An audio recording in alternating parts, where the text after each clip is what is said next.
جب مشکل حالات کے بعد اللہ تعالیٰ آپ کو انعام دینے والا ہوگا تو یہ نشانیاں ظاہر ہوں گی۔ اپنی تکلیف کو دیکھو، اگر اس تکلیف میں تم اللہ کے قریب ہو تو سمجھ لو کہ اللہ تمہیں انعام دینے والا ہے۔ تم ابھی جس مقام پر ہو وہ اللہ پاک کے منصوبے کا ایک حصہ ہے، اور اس سے گزر کر تمہارے لیے وہ سب ہے جو تم مانگتے ہو۔ یہ بے سکونی اور یہ الجھن تمہیں اللہ پاک تک واپس لے جانے کے لیے ہے۔ تم زندگی کے جس مرحلے پر ابھی کھڑے ہو اسی میں اللہ پاک کی رضا ہے۔ جب تم یقین کا دعویٰ کرنے لگتے ہو تب وہ تمہارا یقین آزماتا ہے ان چیزوں کے ذریعے جن کے بغیر رہنے کا تم تصور بھی نہیں کر سکتے۔ وہ ان چیزوں کو تم سے چھینتا نہیں ہے، بس اپنے پاس سنبھال لیتا ہے اس وقت کے لیے جب تم اسے منانے آپ اور وہ تمہاری جھولی میں انہیں واپس رکھ دے۔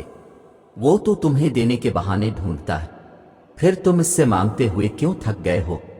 یہ ٹھوکریں تو معجزوں کی دین ہوتی ہیں، یہ زخم اس کے ایک کن سے بھر جائیں گے۔ اس نے تمہیں نصیب کے جھمیلے میں اس لیے ڈال رکھا ہے تاکہ تم جان سکو کہ دعائیں اس نے بے وجہ نہیں بنائیں۔ تم اسے خوش کر کے تو دیکھو جو تمہیں خوش کرنے میں لگا رہتا ہے۔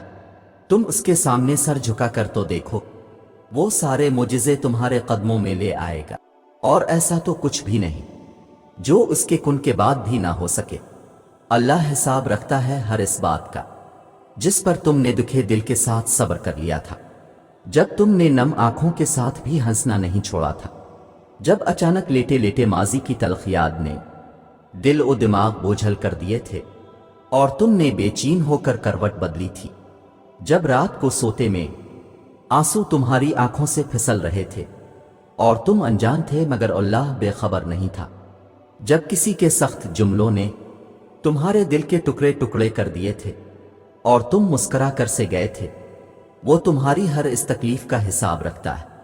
تمہیں یہ وقت بھلے ہی مشکل لگ رہا ہو مگر تمہاری سب مشکلات کا حل بس اس کے ایک کن میں رکھا ہے۔ سنو، وہ تمہیں بے حساب دینے کے لیے آزما رہا ہے۔ وہ تم سے اتنی محبت کرتا ہے کہ تمہیں اس کی مقدار معلوم ہو جائے تو تمہارا جوڑ جوڑ علیحدہ ہو جائے۔ اس احساس محبت سے بس تم ایک کام کر لو، ایک بات مان لو کہ راضی ہو جاؤ، دل سے نکلتی آہوں اور آنسوؤں میں راضی، اللہ کی مصلحتوں پر راضی، بس جھک جاؤ، کیونکہ جو نہ جھک سکا وہ نہ پا سکا۔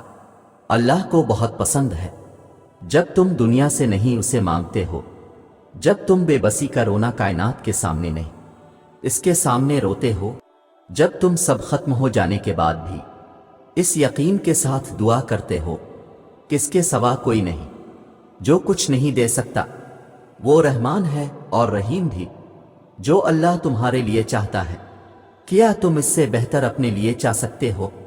کیا تم وہ جانتے ہو جو اللہ جانتا ہے؟ پھر کیوں مشکل لگتا ہے اس کے فیصلوں کو تسلیم کرنا؟ کیوں نہیں کرتے یقین کہ وہ بہتر لے کر بہترین دے گا؟ ایک وقت لازمی آئے گا جب تم سمجھ جاؤ گے کہ یہ آزمائشیں کیوں تھیں، اس کی آزمائشوں کے پیچھے چھپی مصلحتوں پر حیران رہ جاؤ گے۔ تب تک توکل کرو اس پر جو دونوں جہانوں کا مالک ہے، وہ جو ماں سے بھی زیادہ پیار کرتا ہے۔ اس نے آزمائش میں ڈالتے ہوئے کچھ تو سوچا ہوگا، اور جان رکھو کہ تمہاری زندگی میں کچھ بھی اللہ پاک کی مرضی کے بغیر نہیں ہوتا۔ تمہاری آزمائشیں اللہ پاک کی رضا نہیں تو اور کیا ہے؟ تو اس کی رضا کے آگے سر جھکا دو، صبر کر لو یہ سوچ کر کہ جو ہو رہا ہے اس میں بہتری ہے، اور صبر کرنے والوں کو وہ بہت خاص رکھتا ہے۔ اللہ نے ہر کسی کی تقدیر بہترین لکھی ہے، دیکھی ہے۔